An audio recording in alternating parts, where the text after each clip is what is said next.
Good morning, or depending on when you're watching this, good afternoon, good evening, or good night. My name's Ross, and as always, told out of Voice of Radio. So today, I think it's time that I gave a bit of an apology to Galvantula. I think I've been underrating it since I first saw it. And I've said in a couple of videos lately, I might be underrating it. And I'm looking at how well it's doing over in Japan. And I'm looking at the card again and again, and I think I might be coming to the realization that I have, in fact, underrated Galvantula. So I think what we need to do now is have a chat about Galvantula and about how it's winning over in Japan and why I might have been underrating it. And the thing about Galvantula is it's item lock.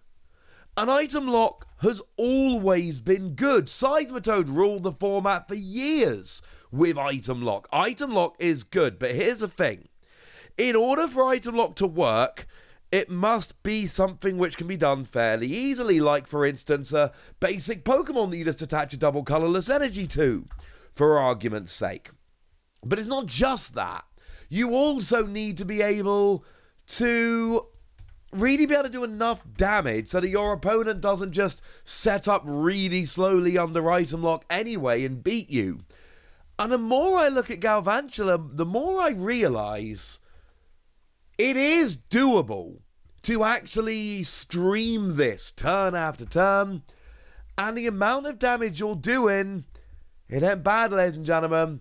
It ain't bad. Although before we get rolling, I do need to give a shout out to the Joltik here. Weirdly, the Joltik illustration rare, and it does have a phenomenal illustration rare, has been revealed in English, but at the time of recording, Galvantula has not. Seems weird to me, frankly. Seems weird to me.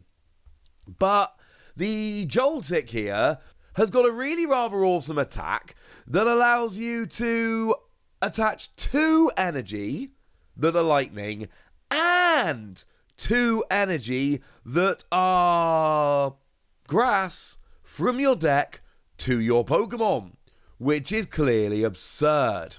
So just pointing out that it might have a very low HP, and I mean a very low HP basic, but the low HP basic does actually kind of work a little bit as well, which is rather nice. So, with that borne in mind, how does it actually work?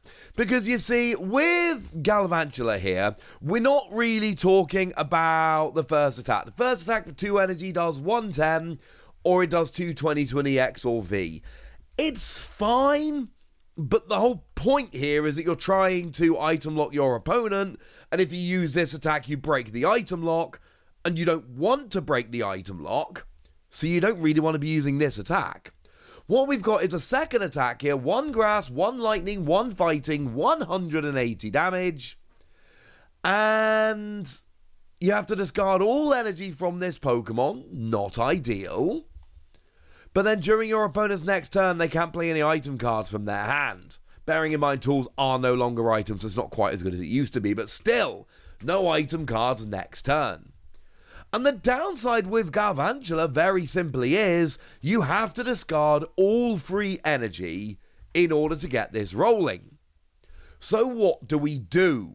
Well, I'm going to start off by telling you that not every winning list, but most of the winning lists I've seen for Galvantula are paired with Blissey. And it's not for the attack, it's for the ability. Blissey's ability is basically a built-in energy switch once per turn. You may move a basic energy from one of your Pokemon to another. 1 energy switch per Blissey per turn for as long as Blissey is out on the field. Plus, you've got gigantic HP, so it really is not much of a liability sitting out there on the field. And all of a sudden you're going, alright, that's cool. So I attach 1 from my hand, and I can move 1 with Blissey. But where else are we going here?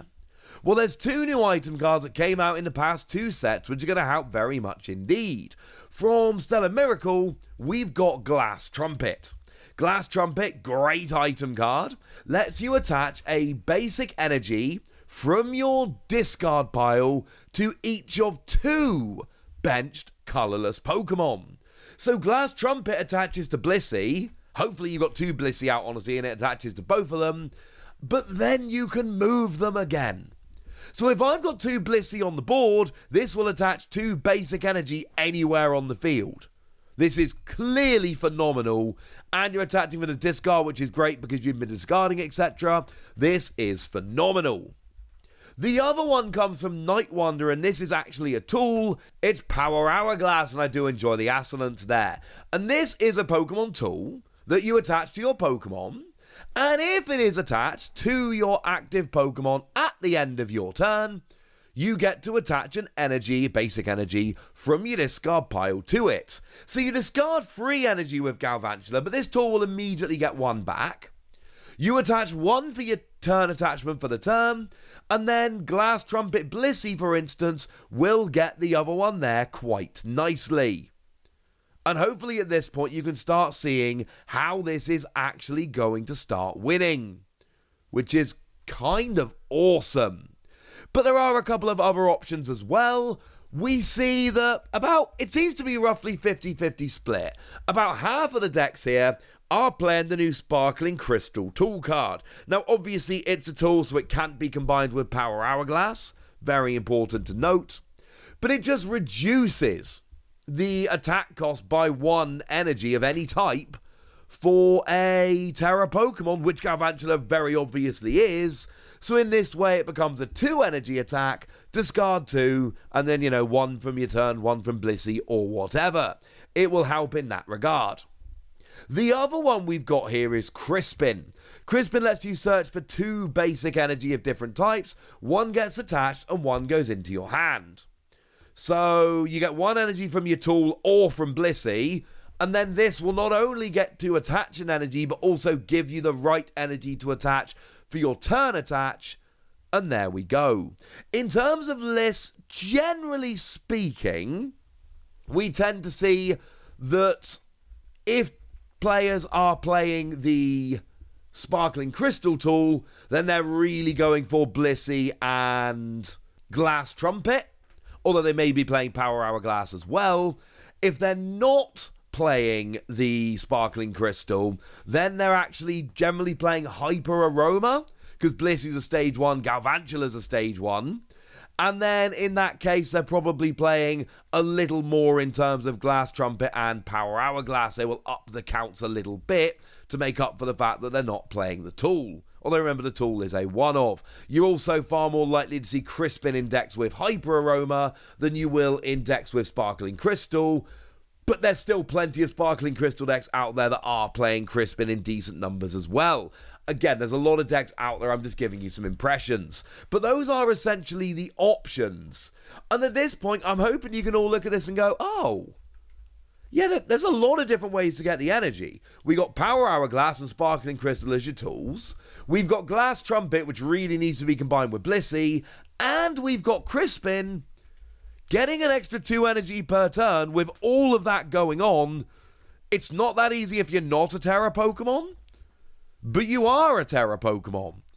So it works just fine. There is one winning list I found that didn't play Blissey, I should add.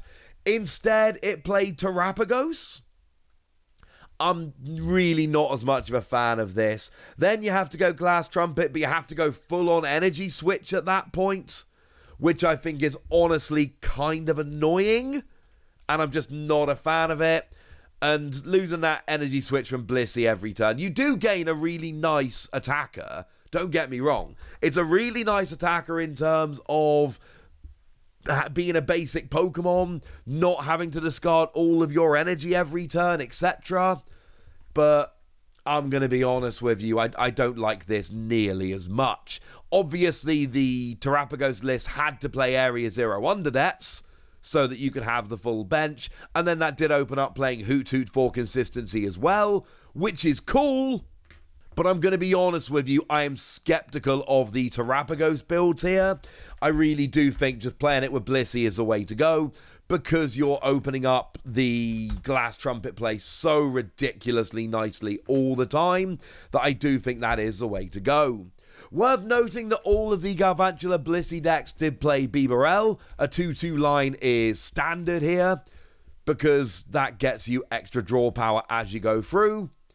And it's worth noting that not all, but quite a few of them did actually play probably only one copy, but Teal Mask Ogapon, because of course you do use grass energy, and Teal Mask Ogapon can attach an extra energy during your turn and draw a card, and then of course Blissey can move it over.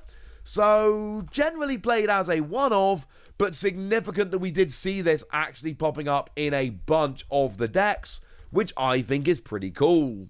Your Radiant Pokemon of choice, incidentally, is probably going to be Radiant Greninja, which shouldn't really surprise anybody here, because you're playing a deck that a lot of the time is going to need energy in the discard to accelerate, so this is both a draw engine, but it will also get you energy in the discard in the early game, if you do, because sometimes you'll need the energy to use your Glass Trumpet, so this will get that in there really rather nicely.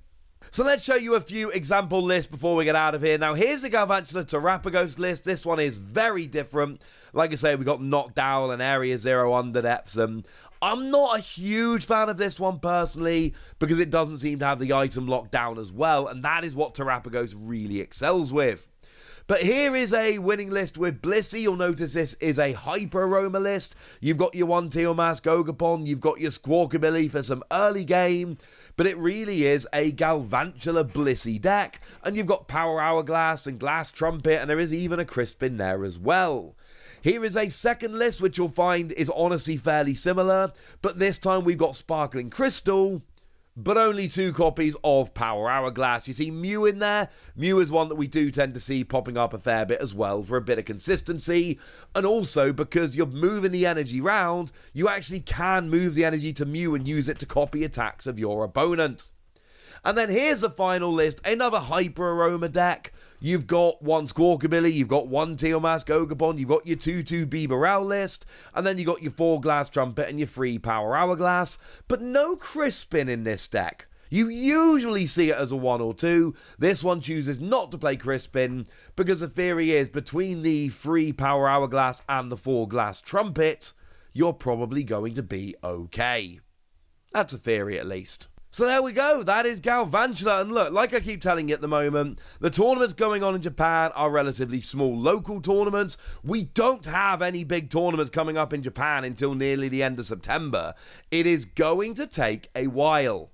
So for now, all we can do is be just looking at all of these little tournaments, seeing what we can see, and one of the things I can see right now is that Galvantula is legit. Is it going to be a top contender in the meta? Time will tell. Is it at least worth testing and has a good chance to be good? Oh my yes! So consider this video my apology to Galvantula for not taking it seriously enough at the time. But we finished all that apologising stuff now, so now it's over to you guys. How much are you liking Galvantula? Do you think it's legit? How would you play it if you were going to? Go nuts in the comment section, but be nice! And then make sure you like this video, subscribe to this channel, follow me on Twitter at Lawasi. That's where we talk about Pokemon and a whole bunch of other card games.